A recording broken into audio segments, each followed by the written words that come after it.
जय गुरु जी संगत जी, मेरे यूट्यूब चैनल गुरु जी 13 ब्लेसिंग पर आपका हार्दिक स्वागत है। संगत जी, जैसे कि आप सभी जानते हैं कि मैं गुरु जी की पावन पुस्तक दिव्य आभा के सत्संग आपके साथ साझा कर रही हूँ।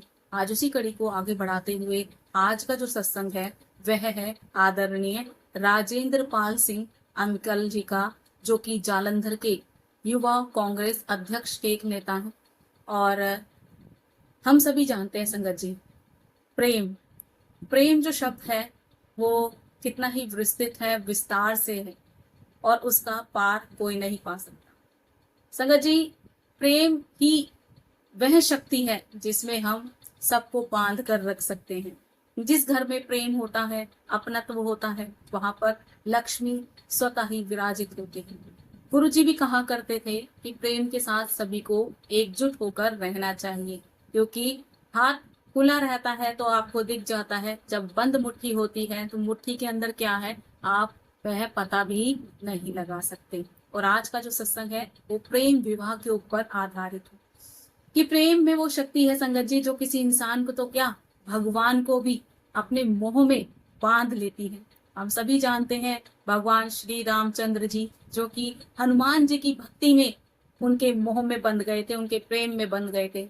मीराबाई जी, जिन्होंने अपनी भक्ति प्रेम से भगवान श्री कृष्ण को अपने प्रेम में बांध लिया था। ऐसे ही अनगिनत उदाहरण हम सुनते हैं। और गुरुजी भी कहा करते थे कि प्रेम की ताकत को कोई हरा ही नहीं सकता। जहाँ प्रेम होता है वहां पर सब कुछ विद्यमान होता है, वहां पर भगवान साक्षात विराजमान होते हैं।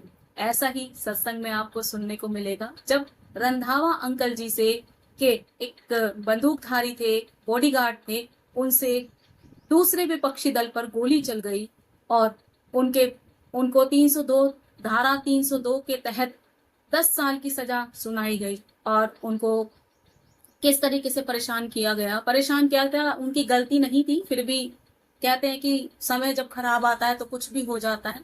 यहाँ उनके साथ वैसा ही हुआ था।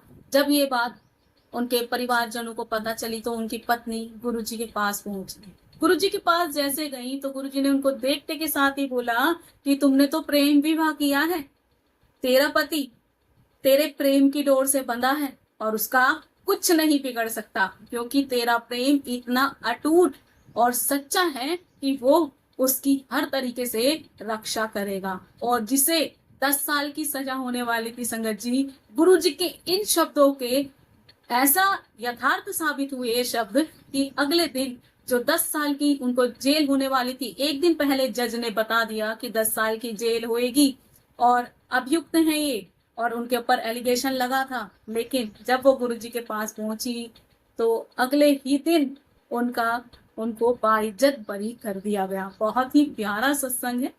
सत्संग सुनने के लिए मेरे साथ अंत तक जुड़े रहिए। ओम नमः शिवाय, शिवजी सदा सहाय। ओम नमः शिवाय, गुरुजी सदा सहाय। जय गुरुजी, शुक्राना गुरुजी, जय जय गुरुजी। अंकल जी लिखते हैं, भक्त की हत्या अभियोग से मुक्ति। राजेंद्र रंधावा जालंधर के एक होनहार राजनीतिज्ञ, जब अचानक उनके जीवन में तूफान आ गया।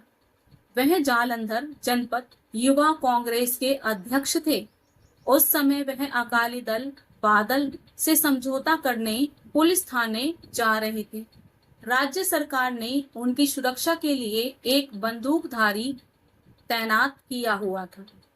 जैसे ही दोनों दल पुलिस थाने पहुंच रहे थे, रंधावा पर आक्रमण हुआ। उनका बंदूकधारी रक्षक अकाली दल के राजनीतिज्ञ और रंधावा जी के बीच में आ गए। विरोधी दल के उस राजनीतिज्ञ ने अपनी पिस्तौल निकालने का प्रयत्न किया, पर उस हंगामे में बंदूकधारी की गोली चलने के कारण उस राजनीतिज्ञ की मृत्यु हो गई।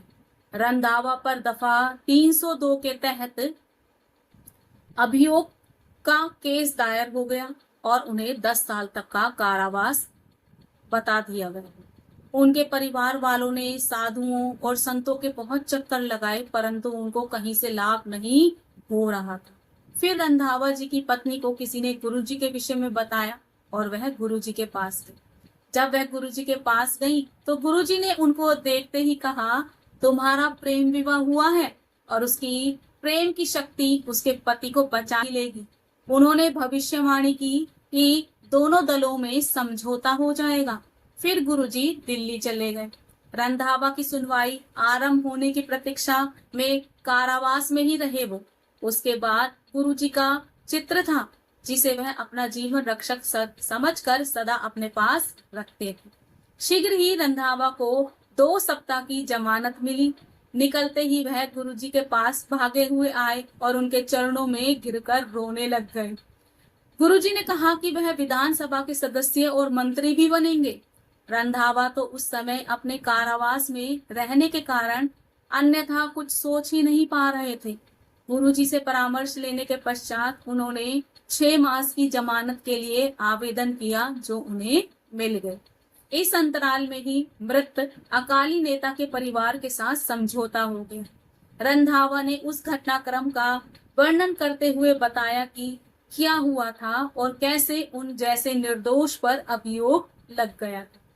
जहां तक मुकदमे का प्रश्न था, प्रमाण रंधावा के पक्ष में थे, किंतु मुकदमा लंबा होता जा रहा था और न्यायाधीश तिथि बढ़ाते जा रहे थे। अंतिम सुनवाई से एक दिन पहले गुरुजी जालंधर पहुंचे।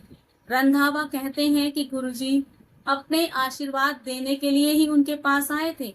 उनकी पत्नी सतगुरु के पास पहुंची तो उन्होंने कहा कि न्यायाधीश अगले दिन अपना निर्णय सुना लेंगे। सब कुछ गुरुजी के अनुसार ही हुआ। न्यायाधीश ने रंधावा को निर्दोष घोषित कर उन्हें मुक्त कर दिया और पूर्ण निर्णय भी उसी के पक्ष में हुआ। न्यायालय से मुक्त होने के पश्चात रंधावा सीधे गुरुजी के कमल चरणों में गए। मुक्त नेता राजनीति छोड़ना चाह रहे थे, लेकिन गुरुजी ने उनका कर्तव्य बताकर उन्हें राजनीति में बने रहने के लिए कहा। गुरुजी की कृपा से ही रंधावा मुक्त हुए। पालतू पशु पर दया। जय गुरुजी। गुरुजी दया के स्वरूप हैं। उनके लिए कोई भी उच्च या निम्न नहीं है। शांत प्रकृति की पुकार भी उन तक पहुंच जाती है। आश्चर्य नहीं है कि रंधावा के पालतू पशु को भी उन्होंने अपना आश्रय प्रदान किया था। रंधावा को कुत्तों से बहुत प्रेम था और वह उनके बचपन से उन्हें पालते आ रहे थे, किंतु कोई भी जीवित नहीं रह पाता था। ऐसा लग रहा था कि उनके रोतलीवर का भी पहले पशुओं जैसा अंत हो जाएगा। रंधावा उसको पशु चिकित्सक के पास लेकर गए तो उसके उपचार का अथाह प्रयास किया गया, किंतु वह उल्टियां किए जा रहा था। रंधावा उस नन्हे पशु को वापस ले आए। फिर अचानक उनके मन में विचार आया और वह उसे गुरुजी के पास ले गए। मार्ग में उन्होंने कुछ भक्तों के साथ उनको देखा और वह गुरुजी को वहां मिल गए। दोपहर का समय था और उन्होंने रंधावा से पूछा कि क्या उन्हें पशुओं का ध्यान रखना पड़ेगा। रंधावा ने उत्तर दिया, वह तो संयोग से मिले थे। गुरुजी के आशीष से उस पशु का स्वास्थ्य ठीक हो गया और वह 6-7 वर्ष और जीवित रहा।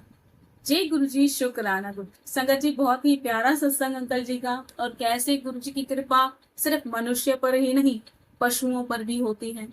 यहाँ पर उनका जो पालतू जो पेट था उसको भी गुरुजी ने अपनी ब्लेसिंग दी थी। और गुरुजी हमेशा अपने भक्तों के साथ बने रहते हैं। उनको समय के हिसाब से, अपने कर्मों के हिसाब से फल जरूर देते हैं, लेकिन समय जरूर लगता है उन सब चीजों को। गुरुजी का प्रेम इतना विस्तृत है कि हम उसका वर्णन नहीं कर सकते। गुरुजी अपने भक्तों से बहुत प्रेम किया करते थे और कभी भी अपने भक्त को परेशान होते हुए उन्होंने नहीं देखा। गुरुजी आज भी अपने भक्तों से उतना ही प्रेम करते हैं जैसे वो चोले में रहकर करते।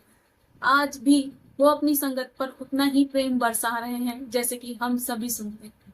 आए दिन किसी न किसी संगत के साथ कुछ न कुछ चमत्कार होते हैं और गुरुजी किसी को ड्रीम के जरिए, किसी को स्वरूप के जरिए, किसी को लॉकेट स्वरूप के जरिए, किसी को संगत के जरिए, किसी को सत्संग के जरिए वहां से अनुभव करा रहे हैं। संगत जी, बहुत ही प्यारा सत्संग, और आज मैं अपनी वाणी को यही विराम दूंगी। जय गुरुजी। शुक्राना गुरुजी। जय जय गुरुजी।